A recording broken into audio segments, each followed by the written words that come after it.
at the end. So if we don't get to your question during the presentation, we'll definitely answer it either at the end or we'll send you an email with that information as well. So without further ado, my name is Madeline and I am an occupational therapist here at SASCO. And I will let Brenna introduce herself. And I am Brenna. I'm also an occupational therapist here at SASCO. So today we're going to talk a little about friendship. How can you support your child through play to build these friendship skills? We'll kind of start right now. That's a good one. Quick. Maddie, you want to go over the slide? Yeah, absolutely. So our agenda for today is we're really going to start with a little bit of learning about friendship, its importance, and how it intertwines with play. Then we're going to talk about play across the lifespan and friendship across the lifespan and how that impacts, in the intertwinedness of both of those. And then last week, how you as parents can support your children during friendship and play and some strategies that you guys can take away and implement with your children. So as Maddie said, the first thing we want to do is talk about why is friendship important? That's kind of the whole reason that we are here. And there are so many different benefits that we can have from having friendships, just from happiness alone, but also helps reduce stress, the feeling of belonging, connection, also coping skills. Imagine when you maybe went through a tough loss, or you moved jobs, or you moved into a different state. Having that close connection near you was really important and it felt like your rock in a tough time. It also helps build healthy habits. Maybe you're more likely to go out and play versus sit on the couch and consume something that is not as healthy for you. It also kind of builds your self-confidence, self-worth. These people are around you saying these positive things about you or wanting to engage with you and seeing positives in you. It kind of makes you realize, okay, maybe there is something positive about myself. Even if you're in a downtime and you don't see that much positive about yourself, kind of forces you to see that. So friendship is really important for building all those different skills. And benefit of play really ties into this friendship because as OTs, we really believe in play as one of the main foundations to building a lot of skills. It's one of the main occupations of a child. Even as an adult, play is hugely important. And not just for learning and for exploration, but as well as for building those social emotional skills and life skills. As you see on this slide, there's just so many different skills that can be developed through play, such as problem solving, creativity, trying new games, understanding social situations, adaptability, resilience. Now imagine those are also things that you need in a friendship. Your friends are not always going to want to do the same things you do. Maybe something changes, someone moves, or all of a sudden they can't play with you that day. You're going to have that resilience and that flexibility. Same thing that's going to happen when you're playing with your blocks or playing a sport. So, play is really important for developing those skills. Same thing that you need in a job when you're older. So, this is why we really focus on play as kids and help nurture it as they grow up because it does help provide so many key benefits as we grow. And now we're going to talk a little bit about friendship stages, how we kind of grow through friendship and what it looks like as we're growing. So we have our momentary physical interaction, our one-way assistance, fair weather cooperation, intimate and mutual sharing, and then our autonomous interdependence. And now these are the 5 stages that were originally created back in the 80s by Selman and are still used today. And you may notice that these stages really don't start until age 3. I want to say as a caveat, does this mean that your preschool and toddler cannot have friends? No. But do they really start understanding the concept of friends and seeing a majority of people this age forming friendships? Not really until that age 3. However, have I seen my 2-year-olds come in and tell me that they have a girlfriend and boyfriend that is their best friend in the world? Yes. Have I seen my 12-year-olds act the same way as my 3-year-olds with friends? Yes. So we're just going to talk a little bit about what these friendship stages are and kind of what we see in each of these. And as you see, some of these friendship stages do overlap. So you may have a really strong friendship with one, and you may still be developing a friendship with another. So the first one is this momentary physical interaction. Like I said, this is typically the first stage. It's about 3 to 6 years old. A friend is someone who you're playing with at this moment in time. It's basically friendship by proximity. They are near you. They want to play the same game as you. Boom, instant friendship. You are my best friend today. We're going to play. What's also important about this is also going to be the friends where you're not my friend today. I hate you because you don't want to play the same game as me. But yet tomorrow we're going to play the same game. You're going to be my best friend again. So you're going to see that polar opposite sometimes in play because it truly is based off of whether or not you're going to play the same game as me. No other concept yet, whether we're connecting on other levels. It truly is just based off, will you play the game with me? Just like these two little boys in the picture. They're best friends because they're both going to try and touch that tadpole that's in the water. Eventually, then we move into this one-way assistance. A friend is someone who does nice things for you. Okay, now we're kind of moving past just playing with them. We're realizing we're getting something out of this friendship. So, okay, maybe it's a bargaining chip. Yes, we're gonna play a game together, but afterward, Johnny always gives me a cookie. Or I get a seat on the bus with him in the front, and it's a really good seat every time. So, yes, they're gonna be my friend. So you're starting to see that they realize something is coming out of this friendship more than just play. But what we also notice sometimes in this group, like I said, the 5 to 9 year olds, is sometimes they'll stick around friendships that not aren't always the best for them. Maybe sometimes those kids are mean to them, but they get something out of it. Like I said, the kid may be calling them names or picking on them, but they're still getting something like, again, a cookie, a treat, special seat. So they're going to stick around and they're using it as a bargaining chip. I'm not going to be your friend unless you give me your snack at lunch kind of situation. So you're starting to see that develop. Then you kind of move into this fair weather cooperation. So you're starting to kind of consider your friend's perspective and you're realizing that it's two kind of sides. You're starting to notice that you also bring something into this perspective and into this friendship. And you kind of realize, okay, what's your friend thinking about the friendship? But you can't always do that like in the moment. It's kind of more of a retrospective. You have to take a step back and think about it later. You also are very concerned about fairness and reciprocity. If I do something for you, are you going to do it for me? And if you notice, this is like the 7 to 12 year olds. And if you think about school wise, this is like late elementary, middle school. Remember your middle school days and all those cliques and those secret clubs that started to get formed? You're starting to see that area. This is when those are forming because they're like, okay, we are only best friends. You can't be best friends with anybody else because it's all going to be fair. I'm your best friend. You have to be my best friend. So a friend is someone who returns the favor. That's it. Eventually, though, we do move into this intimate and mutual sharing. We do grow out of that. You can't have any other best friends. And we realize that we don't keep score. We're more about compromising. A friend is someone who you can tell things to that you would tell no one else. So we can solve problems, have thoughts and feelings. You're feeling more comfortable telling them, hey, I have a crush on this person, or hey, I'm really worried about how my parents would feel if I told them I don't want to play this sport anymore. And like you said, this is the 8 to 15 year olds who are upper middle school, going into high school. This is a really tumultuous time in child development, transitioning, identity and self is starting to develop. So it's really good to have a reliance on that friend who you can tell things to. And that's why you're seeing that form in that relationship. And then, fortunately, we do eventually move into this autonomous interdependence. Now, typically can actually start at 12 years old and actually can continue on until adults.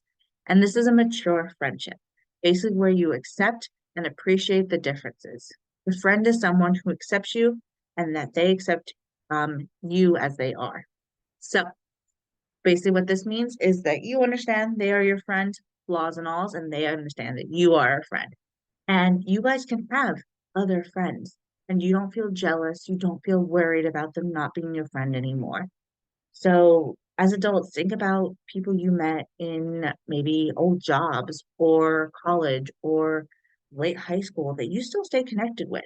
You may not see them all the time, but you still consider them a friend, a close friend at that. And that is what these autonomous interdependent stage of friendship is. You have these friends. You have made new friends since, but you still have these old ones that you consider some of your friends. I know personally, I have friends. I have one best friend from high school that we may not talk all the time, but when we are together, nothing has changed. We are still friends. And we've accepted that we don't see each other all the time and we may fight, but we know that this is just our personalities. And that's what we want to start seeing in these late high school. I said sometimes 12-year-olds can start developing it, but a lot of times that later high school, developing those strong connections because it's developing that sense of self and understanding that this is who I am, this is who they are, and feeling comfortable in that. And we're seeing that continue to carry on through their life. Because, like we said, friendship has a lot of benefits throughout our engagement in life. And I turn it over to Maddie, and she's going to talk a little bit about play skills now. Yeah, so thank you, Brenna, so much for laying the foundation of what friendships looks like at different ages. And I think we're going to do the same thing for play right now. But I think what's so powerful is that friendship piece, they can kind of move in and out of those stages, right? And I think you highlighted that of like, just because with one friend, they might be in that earlier stage, doesn't mean that they can't have a more mature friendship, with one of their closer friends. And so in a similar vein, play is like that as well. We develop and developmentally move through these stages to begin with, but then we're going to kind of bounce in between them depending on the situation, the location, the appropriateness of play in a given situation. And so when you're looking at true play development, where does it start and where do we end?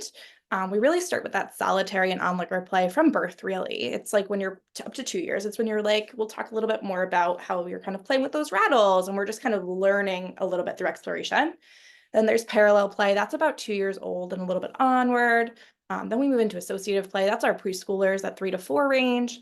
And then cooperative and competitive play, I think, is what we feel like looks like mature play in a lot of ways. And we kind of carry that forward, sometimes even to adulthood. Think about the Super Bowl this past Sunday. That was considered competitive play. Go Eagles. But then kind of moving in, Brenna, if you want to advance the slides. To solitary play. So I talked a little bit about this quickly, and this is really our birth to 2 years old. This is all about exploration and learning about our environment. So in this stage, maybe they're playing with a rattle. Maybe we are, destroying your tissue box by pulling all your tissues out of the box. We're really learning and investigating the world by ourselves. And as caregivers, we want to model things and show things. So, wow, you're building a block tower. We want to narrate what's going on so that they can gain that information to use on later play stages and with later friendships. Older children use solitary play all the time too. I think during the pandemic when we couldn't go see our friends physically, or, when you're on vacation or at grandma's house and, there's maybe only some Legos and a tablet in front of you, right? So older children, ways that I love to work on this solitary play is encouraging them to do what I call cooperative solo activities. So maybe you're building a Lego tower or an intricate drawing, sharing that with the family or a friend or a family member later on, to share what they did in that independent time. Or even structuring independent time. It's good to have practice of doing your own thing. We as adults go to the gym. That could be sometimes solitary time for ourselves. And so modeling that through children where play is their main occupation can be really great. So sometimes as a family, I'll say, what, for the next hour, I want everyone to do their own thing. And then we're going to come back and share what we did and then go do something else as a family. So, whether one kid is reading and one kid is playing Legos and one kid is drawing or coloring or whatever, you're able to then to come back and talk about what you did during that hour and did that fill your bucket and how did that make you feel? If you want to advance the slides a little. Then we move into this onlooker play when we're a little bit older. And this is the play stage I think a lot of kids go through. And even in friendships, you kind of see the little bit of an onlooker stage of like, we're setting the foundation and we're still learning about what do social dynamics look like? How are we gaining comfort around peers?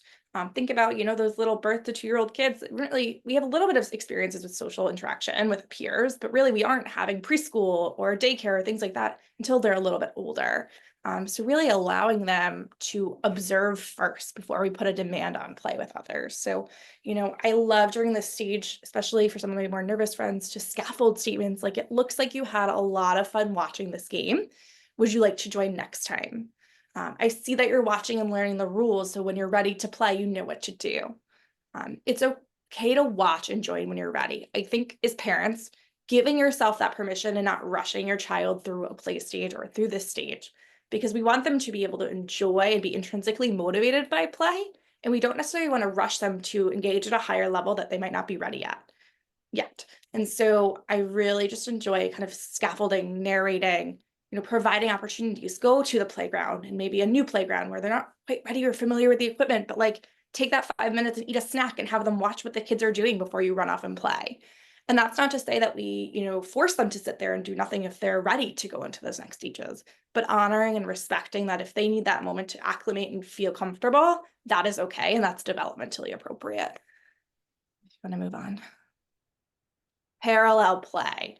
I think this is like the hallmark of my 3-year-olds, 4-year-olds. And I put this picture of the sandbox in here because I think it so beautifully illustrates what parallel play looks like.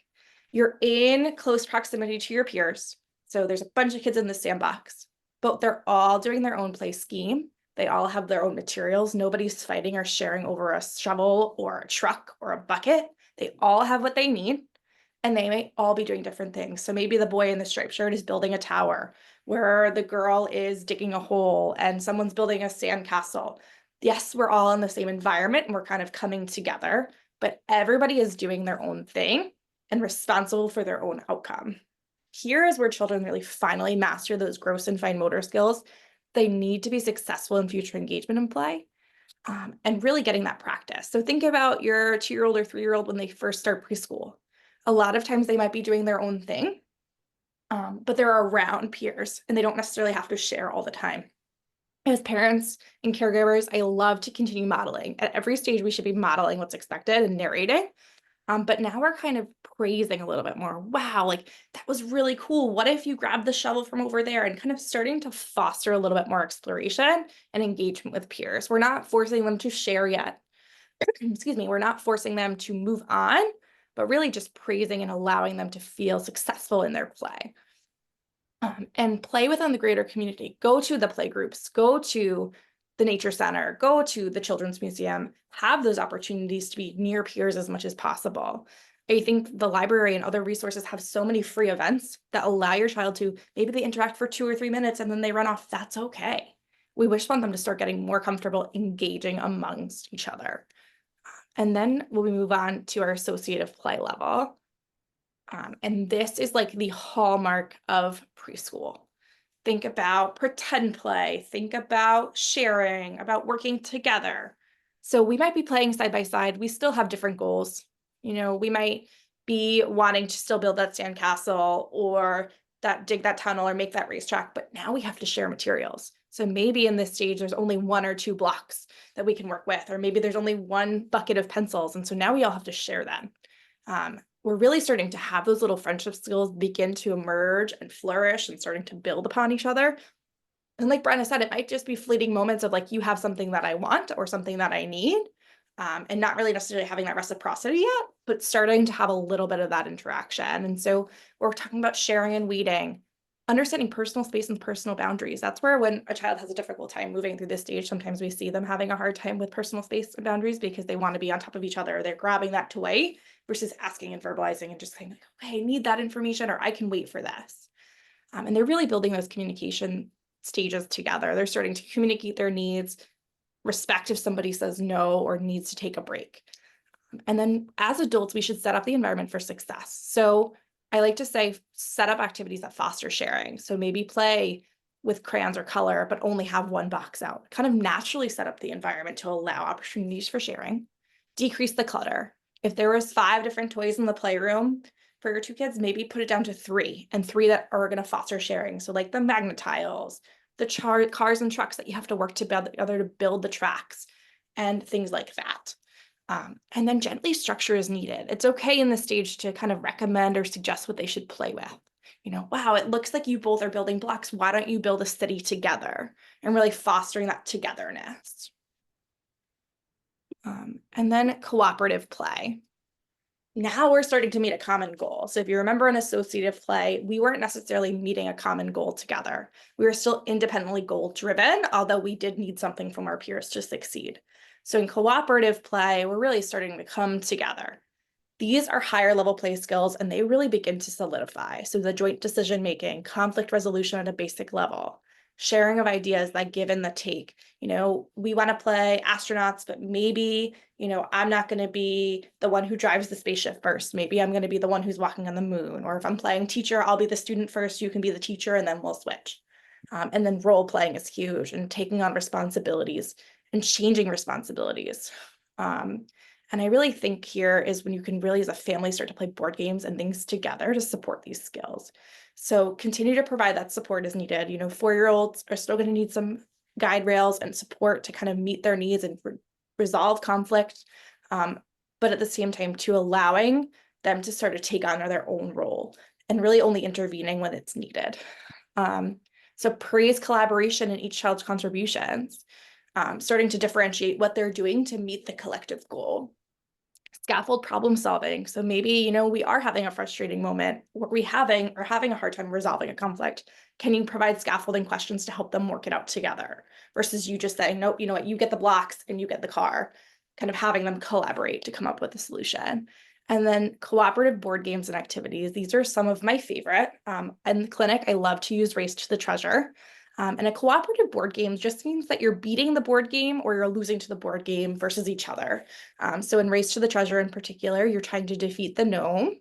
And so if you meet the path and get to the path by the end working together as a team, then you win. If the gnomes get to the end before you, the board game wins. And so it allows that natural beginning and emerging of win and lose without the pressure of like that peer interaction and dynamic of one person won and I didn't. So that's something I love. I love doing family puzzles at this stage, baking as a family, trying things together, that everybody has a role, but the outcome is for you guys as a unit. So that's kind of cooperative play. And then our last stage, which I think is one that we're going to dive into for a little while, is competitive play. And I think there's a big push with sports and activities to really be the best and win, right? So the whole goal of competitive play is winning, being the best, being on top. And so this can be really difficult for some of our kids as it's emerging because you're not always going to win. And they kind of need to start to learn that piece. It really calls upon our emotional regulation skills. So think about frustration tolerance, size of the problem versus size of the reaction. How big of a problem is it that we lost our soccer game? It's probably a pretty small problem because you're going to probably have another soccer game next week.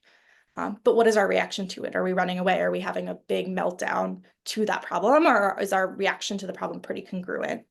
And then sportsmanship, even when we do lose or we do win, are we being respectful of others in their autonomy and their feelings as well? I think in this stage, what's so important is to take a little bit of the pressure off. I think, our society and where we live really puts emphasis on that winning piece and being the best at sports and being the best at this activity. And so that's really great and can be really uplifting for when they're on the upswing and are doing really well. But it can also be extremely crushing when kids are in like a lull or having a hard day, right? Or not winning. And so I like to focus on the little wins. So having that growth mindset of, I did better today than I did yesterday. Maybe I made one more shot than I did last week. Or maybe I handled my reaction a lot better than I did last time than we won. Maybe I used a coping skill. I took a deep breath. I got a drink of water. I did whatever I needed to do to stay in control so that I could handle and continue the game appropriately. And I didn't need to take a big break with mom or dad helping me.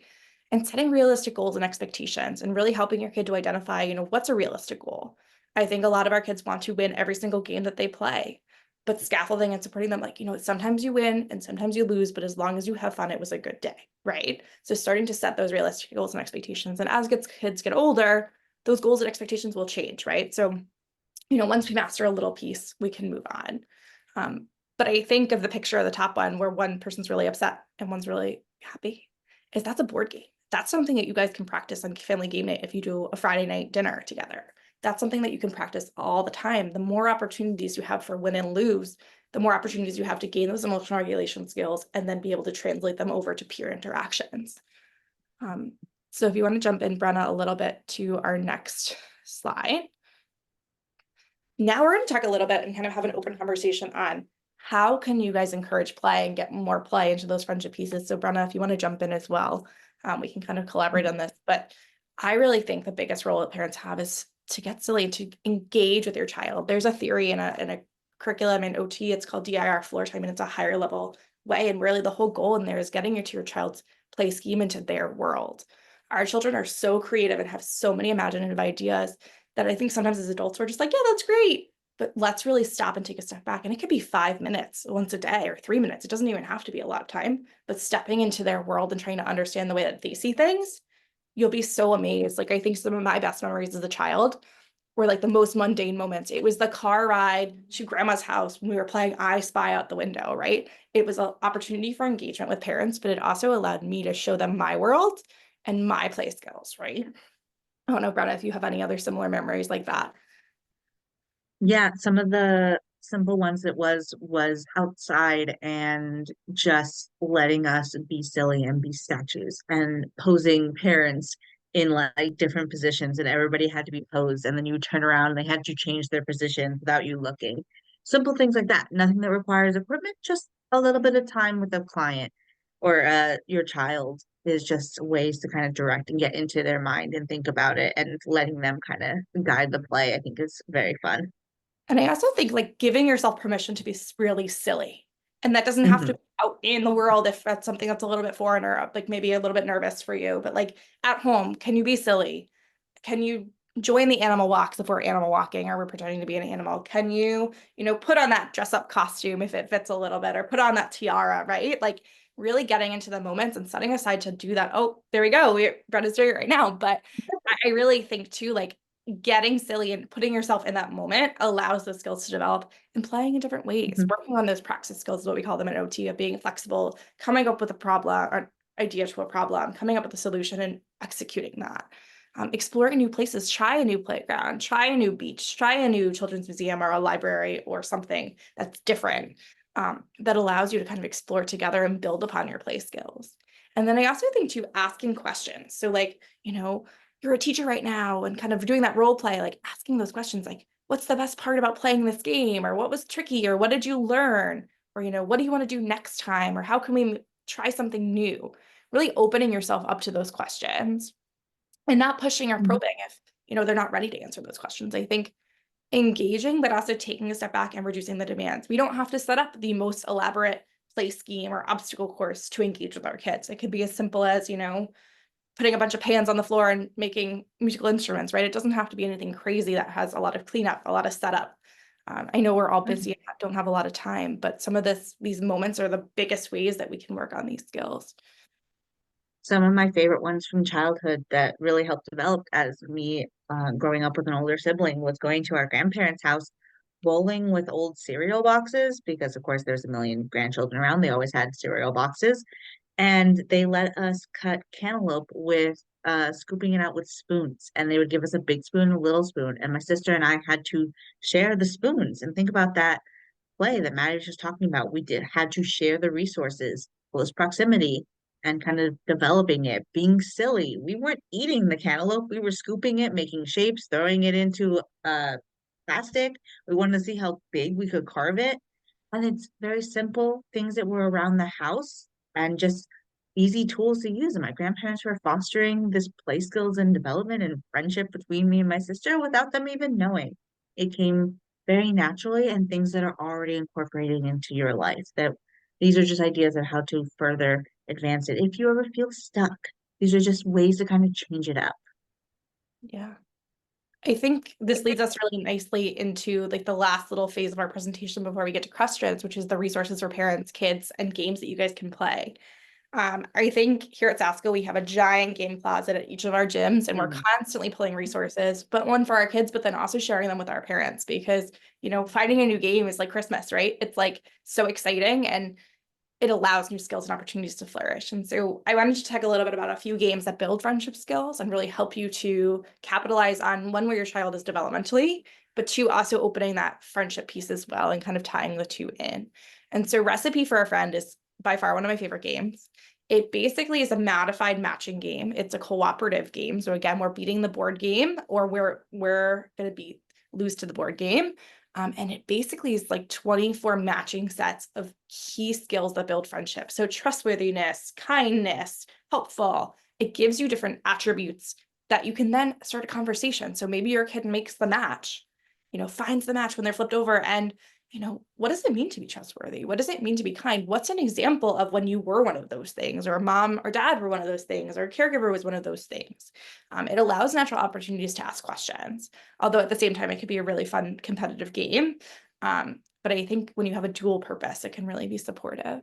Next is by far, I think, one of the most used games in our clinic, and that is What Should You Do? It's by Lakeshore Learning. And what I love about this one is it's a question and answer while also being a board game, a competitive board game. So you're playing to win to get to the end, but along the way, you're constantly rolling question cards, star cards that bring up emotional regulation concepts, bring up friendship concepts. So it might give you a scenario about a friend who got hurt. And what should you do? Should you tell an adult? Should you help them get a Band-Aid? What should you do? And based on, your child's developmental age and what's appropriate, you can select the answer that, might meet the criteria.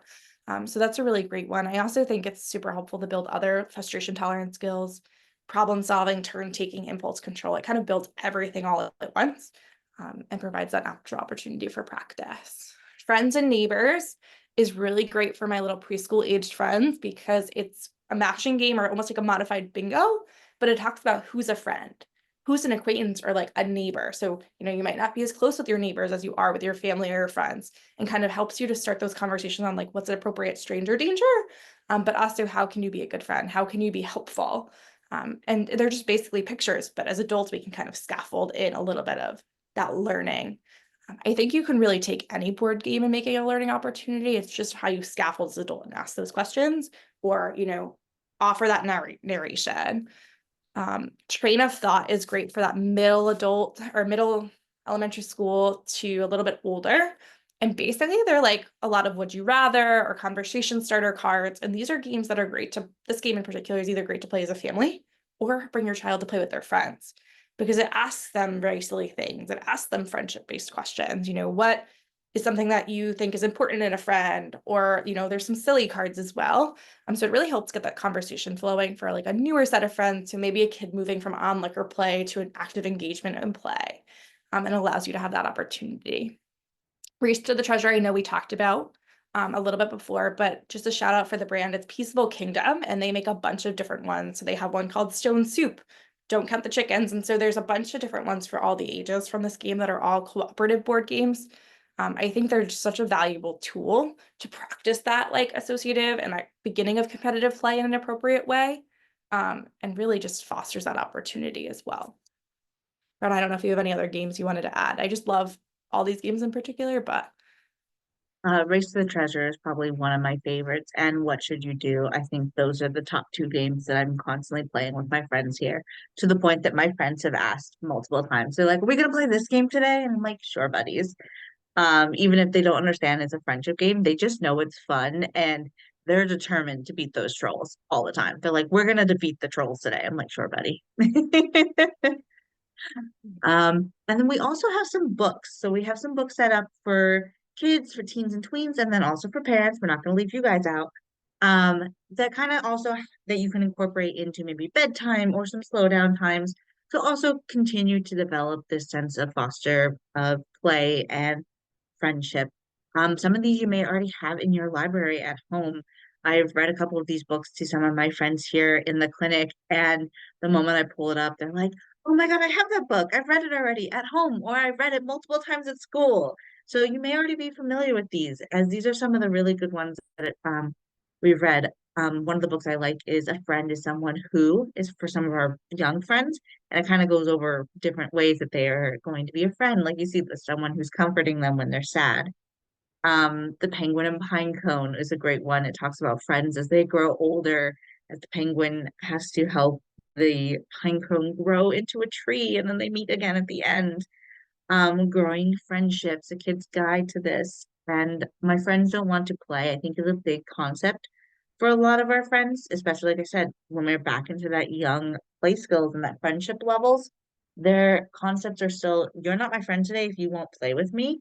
And it's kind of helping them move through, okay, how are they going to move into that next stage about my friends don't want to play? Where are we going into the next one? Where it's like, okay, it's more than just close proximity, right, Maddie? yeah, and I also think too, something that I love to do in clinic. I mean, I've taken a bunch of courses in social thinking curriculum, the We Thinkers. That is a whole Mhm. curriculum book series that talks about emotional regulation, skill development, social skill thinking development. I think you can really part of that curriculum teaches you that you can use any children's book to help elaborate Mhm. some of these points. And so sometimes providing scaffolded statements or using those buzzwords like, are these children following the group plan, or are they working together? Or are they often doing their own things? How do you think this kid is feeling right now? What do you think that are they being a friend that's helpful, or are they being a friend that's maybe hurtful to the group? So really providing that scaffolding structure so you can really, and there's some really great ones you can look up online too of questions that you can ask, but I think the biggest thing is that you can turn anything into a teachable moment, anything into like that Mhm. friendship building moment. I even think of like the Harry Potter series or some of my older friends. And so talking about some of the things that maybe they did that was helpful or wasn't so helpful. So you can talk a little bit about that stuff too. Really setting and opening a conversation and allowing those opportunities. And it can be, as simple as, stopping after every 3 pages or looking at the pictures and talking about, what do you think is going on? And not even reading the words, but sometimes modifying them as well. Exactly. And then if we are moving into our tweens and teens, obviously in this time of that self-development and kind of learning who they are, this friendship time is also really important. So obviously we have like a tween girls guide to friendship. I know a tween girls guide has many, many different books. I feel like as a girl who always had like one of those books growing up, I know they had like a teen girls guide to like your body, and like all my friends would hide to like under their covers and like read. Again, those secret friendship groups, some stage of friendships. These ones are really important. And I really wanted to highlight this one in the middle because for our older friends who don't necessarily always enjoy reading, this middle one, relationships, the visual guidebook, is actually very graphic heavy more than text heavy. So it is actually really great to kind of give them the information they need, but kind of focus more on those graphic pictures. So it alleviates a little bit of that need to read constantly. So it is a good book for them to have if they're not maybe the best reader, and still give them those key ideas and also just kind of foster that maturity about learning on how to build these skills on their own because they're moving into that state of interdependence. And like I said, at this stage in friendship and play, there's a lot of cooperative, a lot of competitive, and in friendship, it's more of that two-way and autonomous interdependence. So we're starting to get into those mature relationships, but this is going to help kind of develop it. Yeah, I also love the Tween Girls Guide to Friendship. I know they have a bunch of different ones Mhm. as well, like Brenna said, but I think it gives the right amount of, information and words to a lot of like girly, visuals and stuff like that. So it's kind of the right tween book. And I think I've had a lot of positive feedback when I've recommended it to families in the past. Mhm. And like I said, we're not leaving parents out. There are always books that we can recommend for parents. These two particularly are really based off of, like I said, the friendship and play. At Sasco, I know we have multiple links, I believe, on our website that has a list of books in all different types of genres, depending on what you want to focus on. But these are two that we really like to focus on for play and friendship. We have Kid Confidence, How to Make Friends Build Resistance and that self-esteem. Like I said, that is one of the key things in friendships. And then why will no one play with me? Help to build that better play plan. So again, talking about those different play stages and kind of how to build that social emotional skills and with those play stages in order to build those friendship skills. And I think these two would be really helpful, as Maddie said, just kind of helping to teach how to scaffold, how to build the support, build that confidence in your kids, those social emotional skills to be like, it's okay, win or lose, we're having fun. Or no, they're not going to want to play with you today. What is something else we can do? Or it's not going to be the end of the world, or realizing maybe they are not the best friend for you, but this friend has been a true friend this whole time. Kind of helping grow and foster your child as they are moving through these stages because we've all done it. What do we always say? That been there, done that, don't want to go back. So we want to make sure our children are thriving as they go through these friendships and feel connected and ensured that they are feeling okay and they are growing in the right manner. And I think these two books will really help with that. I know this Eileen Kennedy Moore has done a lot of research into friendships and play skills development. Her name has come up multiple times in my research on friendships. So I think she's a pretty good name to look for. Yeah. And so that kind of leads us into the question and answer portion. And I think if there's one thing that you take away from today, it's that, we really want to take as parents a little bit of a step back allow things to happen as they need to happen, but also intervene when you need to intervene. And if you have questions and concerns, Brenna and I are always here. We have our emails here as well, and can direct you to the right people if needed. But I think the biggest thing today is to really just focus and be in the moment and be that observer and be that person who enters your child's world and gathers that information and provides that narration and that scaffolding is needed, and to take a little bit of pressure off and just watch what naturally will happen. But I don't know if you have anything you wanted to add. I think Maddie highlighted at the end is that removing the pressure, things will come naturally. Sometimes it is tough, but knowing that, okay, as you saw with those skills, a lot of it does flex in ages. Sometimes there is that overlap. You may be really strong in one area with one friend, but still acting in a different stage with another. And that's normal to have these highs and lows. And the way I always tell a lot of my families is when we're seeing a functional impact, your child is no longer thriving. They're just surviving throughout their day, surviving in their friendship. That's when you kind of want to step in and say, how can I help them thrive to be the best kid that they are? Because we know that these kids are great. You know your child and you know what their potentials are, and they're sweet, they're active, they're smart, they're funny, they are really great with this friend or that one, and just helping them to thrive in those moments that they are struggling, I think is where more of it's coming in. And you guys have the tools already as parents, and this is just other things to keep in your back pocket so that you feel confident and feel that you can do it. And I know even for our kids, having just those extra tools means the world to them. Yeah. Mm, Sometimes the littlest things and the littlest changes have the biggest impact, right? Sometimes if we go mhm. so strong into things, we can almost like kind of widen the issue or widen the problem or widen the concern. Sometimes like taking those little changes and those little approaches really makes the biggest impact in terms of like, maybe modifying how you're asking questions when your child's in that onlooker play moment of like, am I going to push them into this play scheme right now? Or am I going to let them take their time and find their own way in if needed? I think that can be sometimes just taking that little change and shift in approach can be so helpful. But thank you Mhm. guys for joining. If anyone has any questions, feel free. Oh my goodness, I can't speak today. Please feel free to drop them in the chat, and we can always get back to you. But thank you guys so much for Then, joining us. yeah, Maddie and I are going to hang out for a little bit on here, so feel free to either speak up or you can drop it in the chat. Or if you need some time to digest and you have questions later, you can always email either of us. I know it might be your break, so you might be watching this later on demand. So you can always reach out to us later. I know this week and I believe next week a lot of schools have been on break. So if you're watching this later and you're on the Bahamas, one, I'm jealous and I hope you're having great weather. Um, so we hope everybody's having a fabulous day. And like I said, Maddie and I will stay on for a little bit longer in case anybody has any following questions.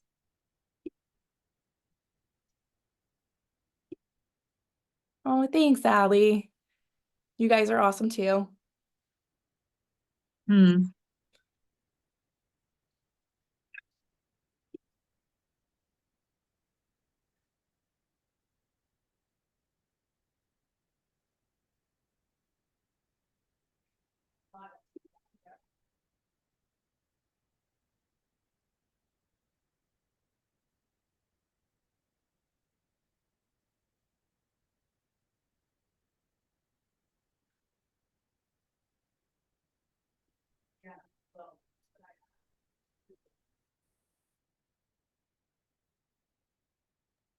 We just got a little question. So she says, what is the right involvement of parental supervision during a play date for a 10-year-old and the same for a 7-year-old? Um, I think it really boils down to your comfort level as a parent and what your kids are doing, right? So we always want to trust our children, but also provide the right amount of support. I try to say, if things are escalating or we're concerned that people are hiding things or having a concern, so then I would kind of intervene. Sometimes I would like maybe structure it where maybe they get an hour to kind of do what they want. Maybe you set up an activity for a second hour or the second half of a play date, to kind of build in a little bit of that structure. Brenna, I don't know how you feel, but I providing would some. agree with that. I say it's more of a like supervisional, like having them within an area, give them an activity that they can do if they're looking for it. If they kind of spread off and do their own activity, just knowing what they're doing in a safe space. If like Maddie said, if you're seeing it escalating as a more tension ride, then doing more of that scaffolding, like, oh, hey, I see we both want to play like commander in chief and you both want to be the chief. Do you guys want to be on opposite sides or the same team and I'm your enemy?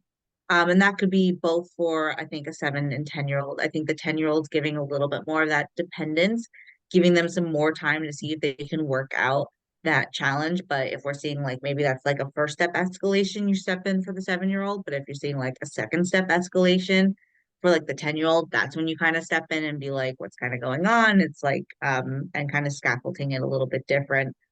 Yeah. I think that would be a way to Yeah. I motivate like that.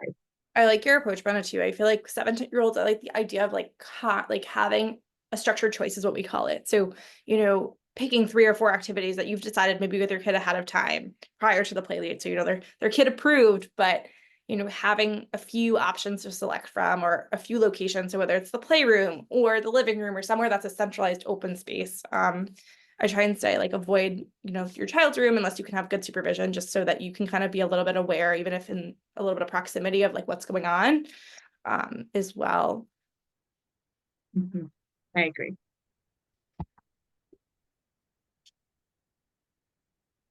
But thank you for your question. Yeah.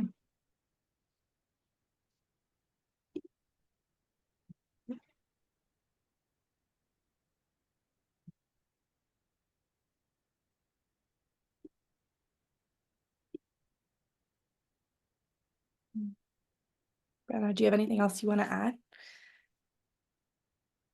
Sometimes I appreciate everybody who attended or will be attending in the future virtually. I know we do record a lot of our webinars, so you can always check back on future ones or past ones, I should say, and see other ones or check out. I know we will be promoting our next lecture series very soon. So you can check out our website and our social media pages to find out what our next topic will be and who will be presenting from Sasco. Like I said, Maddie and our emails are on here. Or you can always check out our website. We have great resources. Or if you are a patient of our clinic, you will probably see Maddie and I running around with some of these board games at some point. I think I was running around with Candyland yesterday. Just don't play Uno and Monopoly. That destroys families, even adults. I love Uno. I feel like it's a great Uno game. was fun. I played the game where I've tried to see who has the most cards by the end. You kind of swap up the game. That's when it gets really fun. I'm a big proponent for Uno Flip. For my older friends, that's a really great way to work on friendship skills as well. It's like Uno with a little bit of a twist to make it harder. Yes. Well, I hope everybody has a great rest of your day, and we are going to sign off now. So enjoy. Thank you guys.